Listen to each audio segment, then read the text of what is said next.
pero a través de una persona que escribiera las preguntas que no sean cerradas,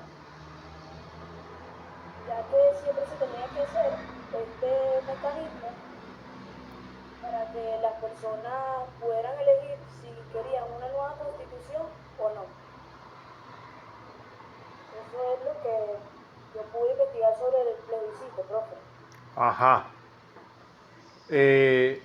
Perfecto. Era sobre el Senado consulta. Ajá. ¿Me escucha, profe? Sí, sí, sí, te estoy escuchando, adelante. Ok, profe.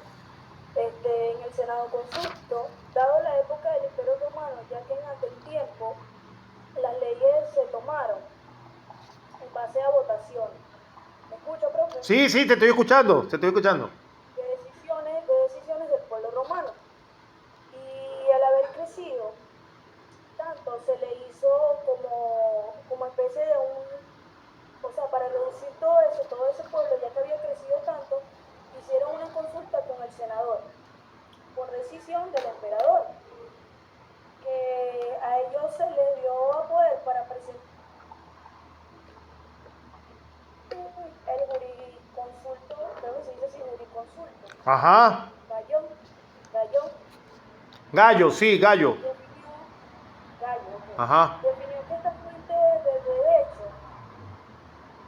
dice que el Senado consulto en el que él establece y autoriza, además de fuentes de ley, pues. Ajá. Profe, dado eso también se dice que ellos eran un grupo de familias con origen común y tenían carácter indefinido, sí. ¿Me escucha? Sí, sí, sí, sí, no te preocupes, que yo te escucho. Sí, profe. En el senador romano estaba conformado por ancianos de la familia patricia Claro, y ellos elegían lo más poderoso de ellos. claro. Ellos asesoraban a los magistrados, ellos declaraban guerra, recibían embajadas. En esto fue la institución donde el verdadero poder de la república. Y el que fue más resistió, a la incorporación de los plebeyos. Y los magistrados de las romanas, ¿cómo se llama esa palabra? De las romanas. Ajá. Eso fue lo que pude entender, profe. Claro, claro. Perfecto. Gracias, gracias, Estefania. Fíjate tú, en principio, como les dije, al principio no van a tener gran familiaridad con algunas instituciones del derecho romano antiguo, pero poco a poco se van a familiarizar. Fíjense ustedes, la figura del Senado en la época monárquica, por eso es que era necesario que les hablara de el periodo monárquico, del periodo de la República y del periodo del Imperio, porque ahí están contentivas algunas instituciones que dan base a la parte de las investigaciones de lo que ustedes se están refiriendo. Entonces, fíjense ustedes. Por lo menos, Ajá, dime. usted había hablado, o sea, usted había mencionado de los plebeyos, los senadores, Los patricios y plebeyos. los patricios. Ajá, exactamente. Fíjate tú, por eso es que tenía que hacer el preámbulo, pero como ya no me estaban escuchando, decidí suspenderlo para que participaran. Porque cuando se pone así el internet, entonces a veces se nos va y no nos podemos comunicar más. Entonces fíjense ustedes, para que entiendas esto. La monarquía, Luis Sebastián, el poder principal lo regía el rey.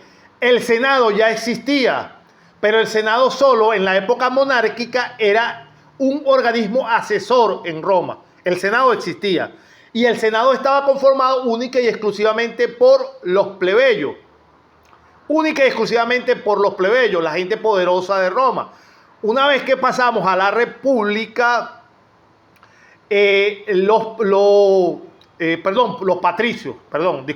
los patricios eran los que conformaban el Senado. Una vez que pasamos, que pasamos a la República, existe entonces una gran diferencia de inclusive, hay momentos en donde se amenazan con ir inclusive a una guerra interna, una guerra civil entre patricios y plebeyos. ¿Por qué? Porque como después que se va el último rey, el Senado pasó a ser el órgano rector de la vida en Roma. Y quien manejaba el poder, la cúspide del poder en representación del antiguo rey, algo que se denominaba el cónsul. Y por cada año elegían 2 cónsules dentro del Senado. Esos 2 cónsules eran electos única y exclusivamente por los patricios, que eran los miembros del Senado. Eso originaba que todas las leyes que provenían de los senados consultos. ¿Qué son los senados consultos? El conjunto de normas y leyes que emanaban ¿de dónde? Del Senado, que en un principio, en la época monárquica, no lo podían hacer porque las leyes eran emanadas única y exclusivamente por parte del monarca. El Senado era una figura de orden solo consultivo en la época monárquica.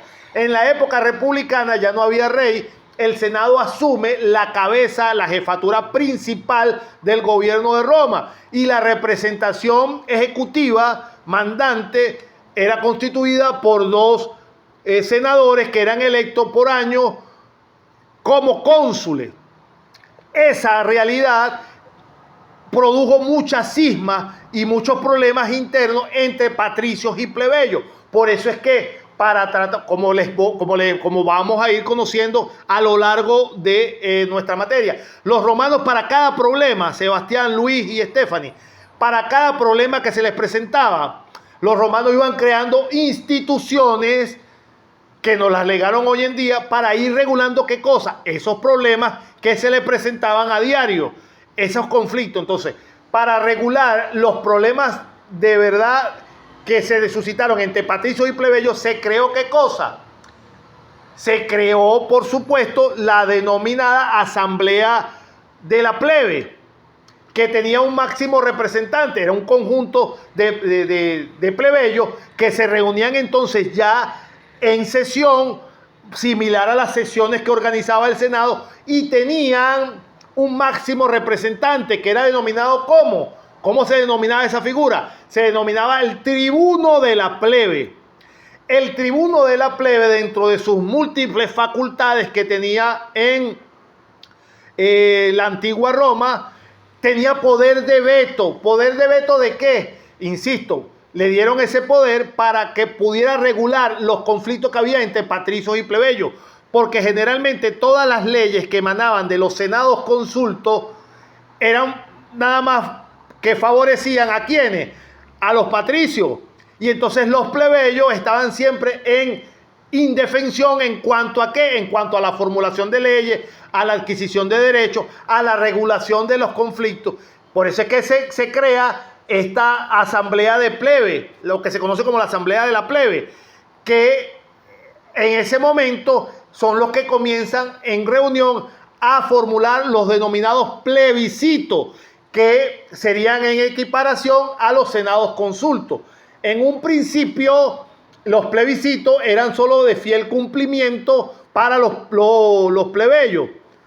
Pero, insisto, en ese proceso de equiparación de conflicto y de regulación y de modernización de sus normas para adecuarlo a la realidad social, con la evolución, esos plebiscitos fueron después evolucionando y fueron después de fiel cumplimiento para todos los ciudadanos romanos.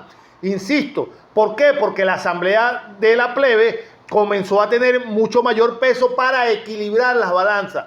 Es por eso que el tribuno, que era el máximo representante de la asamblea de la plebe, tenía inclusive derecho a veto cuando dentro del Senado surgía una ley que desfavorecía completamente a la plebe. El tribuno podía ejercer su derecho a veto y la ley no proseguía su curso.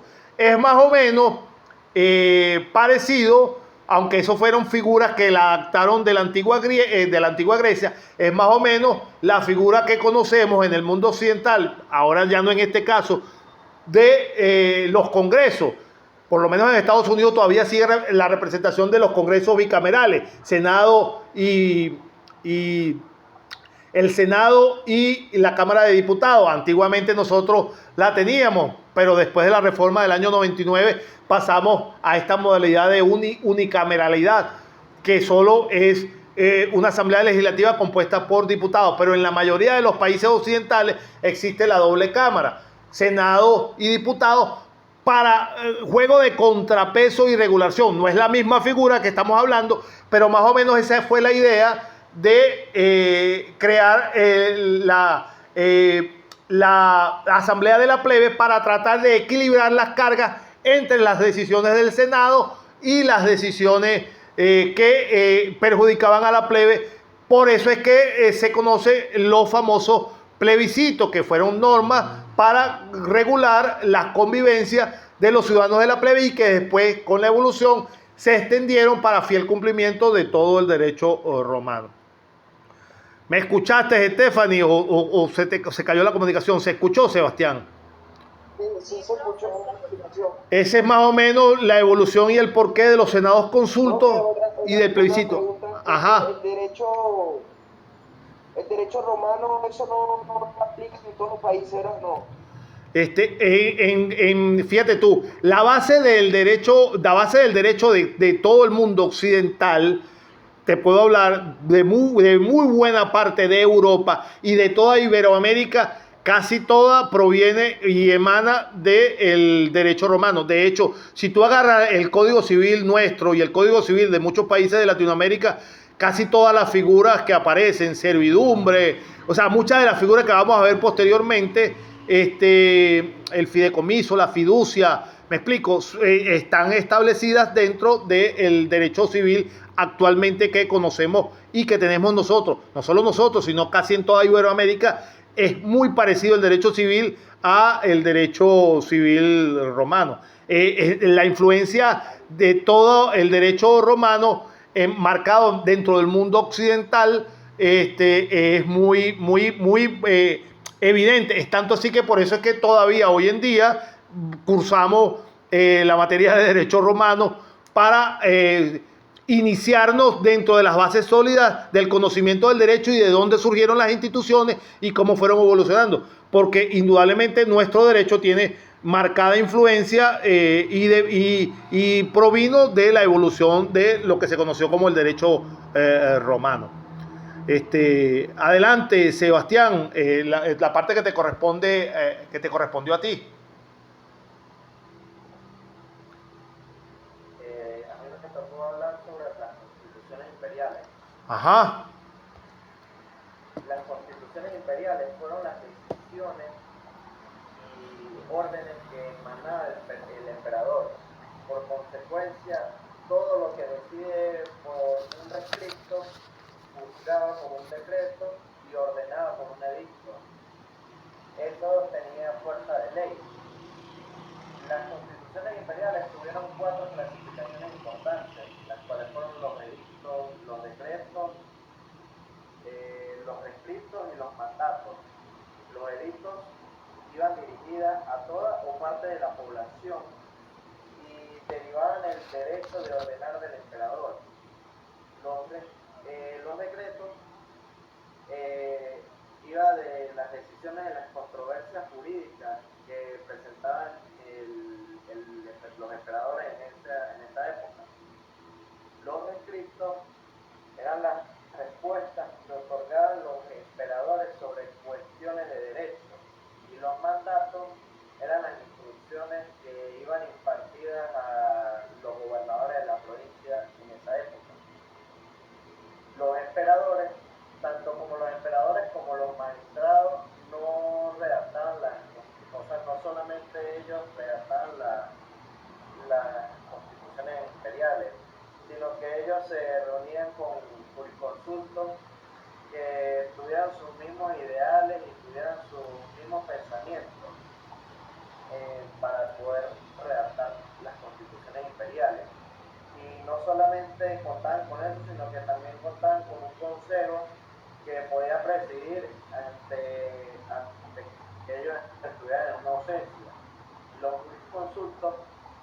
4 funciones principales, que fueron dar consultas verbales, redactar para las partes contratantes, asistir a las partes de un negocio judicial y escribir las obras del derecho prudente, lo que en esa época se le decía como responderé, acabaré, agueré y escribiré. En mi punto de vista personal, puedo estar equivocado, tanto como usted profesor como mis compañeros y futuros colegas me pueden hacer esta corrección. Yo veo las constituciones imperiales como lo que se conoce hoy en día aquí en Venezuela como la Asamblea Constituyente. Se podría decir que los emperadores y los jurisconsultos y los magistrados serían como los constituyentes y como es de esa incógnita que no es incógnita, sino me quedo sorprendido en esa parte de que al pasar los años, al pasar el tiempo, sin importar qué, de que pueda cambiar leyes, se puedan reestructurar las leyes, normas, reglas, puedan cambiarlas para mejorar en la sociedad o de adaptarse a la época en la que venga, siempre estará esa base fundamental ahí, esa estructura del derecho romano, que es lo que me sorprende, que sin importar el tiempo que pase, como que siempre va a estar ahí, sin importar o sea, como para reestructurar, actualizar, siempre estará ahí el derecho romano y las leyes de esta época. Sí, claro, perfectamente, estás en lo cierto. Por eso es que les repetía, por eso es que hoy en día, en plena época de la inteligencia artificial, todavía en los pensos de estudio de todo el mundo de derecho, no solo aquí en Venezuela, usted estudia, tú vas a estudiar derecho en España y ves derecho romano en el penso. Tú estudias derecho, vas a estudiar derecho en Argentina y ves derecho romano. Tú vas a estudiar derecho en Estados Unidos y ves derecho romano. Es decir, en todo el mundo occidental conocido, con toda la modernidad, todavía vemos derecho romano por eso mismo, porque son las bases esenciales de lo que conocemos como las instituciones del derecho hoy en día. Entonces, perfectamente, ¿cuál era la idea de mandarlos a investigar estas instituciones? Porque son las que iban a reflejar la cabeza de mando prácticamente en cada una de las épocas. Fíjense ustedes que en la época de la monarquía los romanos decidieron que no iban a tener más reyes. Pero si nosotros vemos en la época imperial, en la época del imperio, en la figura del emperador era prácticamente muy similar, lo único que no se llamaba rey, pero realmente era muy similar a la actuación que tenían los antiguos monarcas, los antiguos reyes. Aunque seguía existiendo el Senado regulaba muchísimos aspectos, por supuesto, en la época del imperio. El Senado seguía regulando muchísimas materias dentro de la estructura del organigrama romano, que lo vamos a ver más adelante, pero una de las figuras principales, por supuesto, era el emperador, que a través de las constituciones imperiales, que no eran otra cosa que una serie de medidas de tipo legislativo, que eran tomadas por el emperador, que eran de fiel cumplimiento y de acatamiento inequívoco a todo el vasto y ancho mundo del imperio romano. Nos faltó uno de los compañeros, se incorporó primero, pero no sabemos qué le pasó. Me imagino que por razones de luz o por algún otro motivo no pudo exponer nuestra clase de hoy.